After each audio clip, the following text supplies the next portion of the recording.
story time about this movie.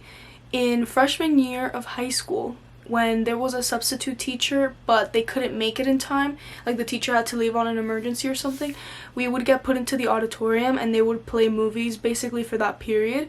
And usually they played really bad movies or like those educational movies, but this time some genius decided to play Inception.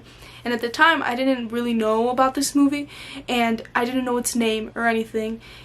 I couldn't remember it for the life of me. And then me and my friend Angie, we saw it up to like the halfway point when it got really, really good. And for about 2 years of high school, we were trying to find this movie because we were just so obsessed with it, and everything we saw was so amazing. And we both love Leonardo DiCaprio. He's one of our favorite actors. And the movie was just amazing, and the directing and everything. And I remember when I fully saw this movie, it was the best thing to ever happen to me. Hey guys, what's up? Welcome back to my channel. I am reviewing Inception. As you saw by my story time, I am so in love with this movie, so I'm so excited to be able to talk about it with you guys today. A professional thief who steals fragments from one's subconscious gets a chance of redemption when he has to implant someone else's idea into the target's mind. I first want to start talking about the visuals in this movie. They are outstanding. Christopher Nolan is now known for a lot of his visuals because his movies now have bigger budgets and he's a much well-known director, so he gets more, money to work with. And in this one, the budget, thank you, because it is such a beautiful looking movie. I especially love all of the dream sequences, which is a majority of the movie, but I really like the sequence, which it is in the trailer, where Leonardo DiCaprio's character is showing Ellen Page's character like the whole dream sequence and how she's an architect and she can build around whatever she wants. And that's a really famous scene where the buildings go over them. It's just genius and it's so beautiful looking.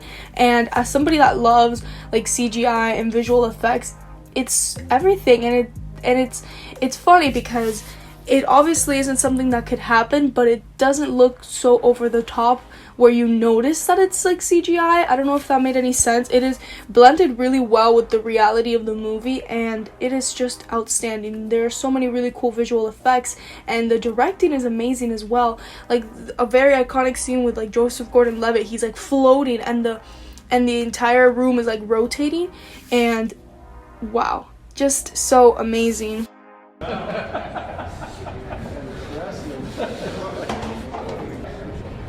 I think you try popping your mind, doing it more. Okay. Yeah, doing it more with it. For some reason, when you were talking about the body, the circle, I think it's more on the face for this one. Just try a little more.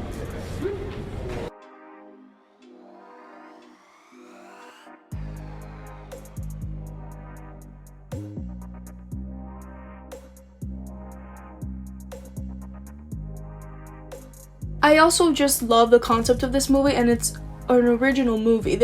It's one of those movies where every single scene you don't expect what's happening, and that's why I think it's so much better than a lot of other movies that exist, because when movies are predictable, it just gets boring because you just keep guessing what's going to happen. But I never did that with this movie, especially since this movie blends dreams and reality. There are certain scenes where the characters themselves are in a dream, but they think they are in reality, and therefore the audience also believes it is the reality of the movie when in fact it's a dream.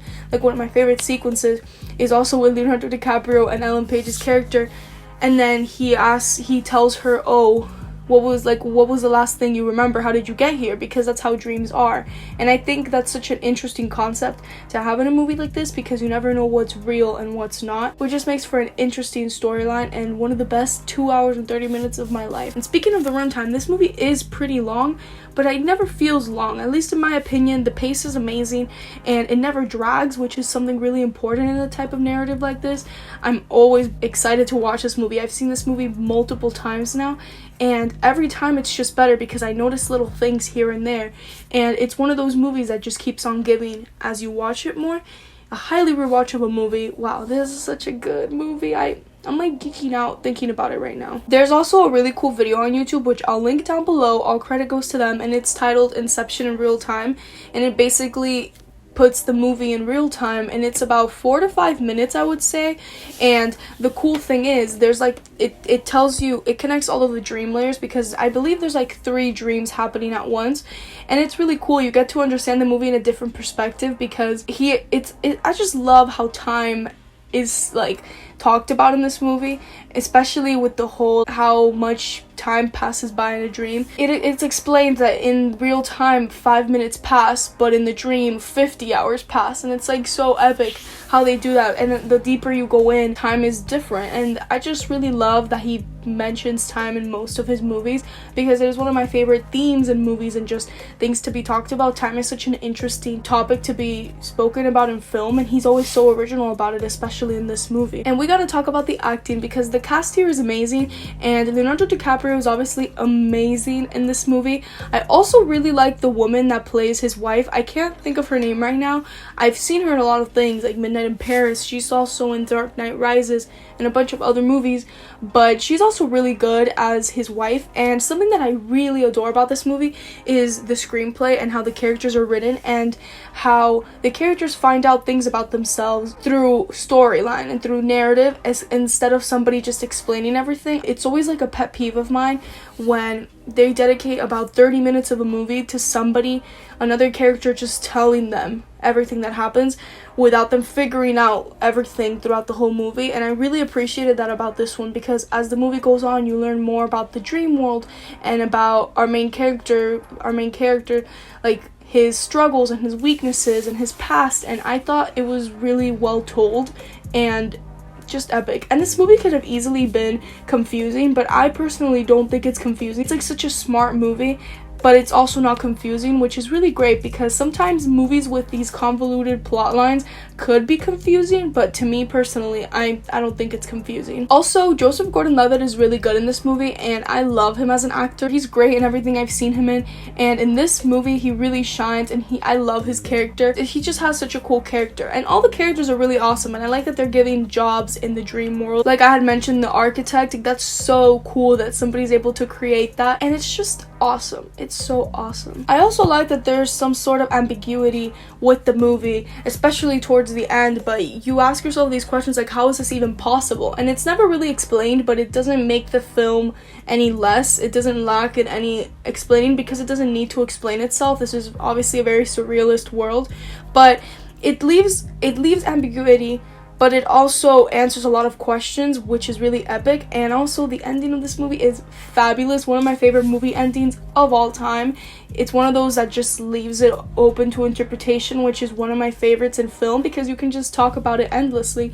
And there's always, with endings like that, there's always different theories, and I honestly believe most of them. It's one of those that it's like, I wish I knew the answer, but I feel like if I knew the answer to the end, it wouldn't have made it as special as it is. And the musical score is so amazing. Hans Zimmer is back at it again. This movie's like from 2010. I don't know why I said that, but he's epic. He's one of my favorite like musical composers, and he's so amazing in this one. I love the one that's titled Time. It's so beautiful, and it's so amazing in this movie. And with the visual effects and the directing and the narrative, everything just makes sense. This is like one of the most epic movies of all time, and it is one of my favorite movies of all time. Ever since I saw this, I was just in love with it. And I remember when I was in freshman year and they played it at school, I knew I had to finish that movie, and I'm so glad that I did, and that I'm just in love with it, because it is like one of his best movies, and it's beautiful. It's such an epic movie. I can't get enough of it. If you guys haven't seen this movie, please go and watch it right now. Make plans, find it somewhere. I'm not even sure where it is, but it's just so good. You guys have to watch it, especially if you're a movie fan. And with that being said, I'm going to give this movie, are you guys even surprised at this point, an A+. This movie deserves it. Inception is amazing. I love it so much. I wish I could have seen this movie in theaters. I feel like that would have been really epic. But yeah, I just really love this movie. Thank you guys so much for watching today's video, and thank you guys so much for getting my Dark Knight review to 80 views. That's a lot for my channel in such a short time. Thank you for giving me so many views with the Christopher Nolan series. I really appreciate it. And yeah, I'll see you guys next time with more reviews to come, and I'm very excited for everything else that's coming to this channel. I'll see you guys next time. Bye!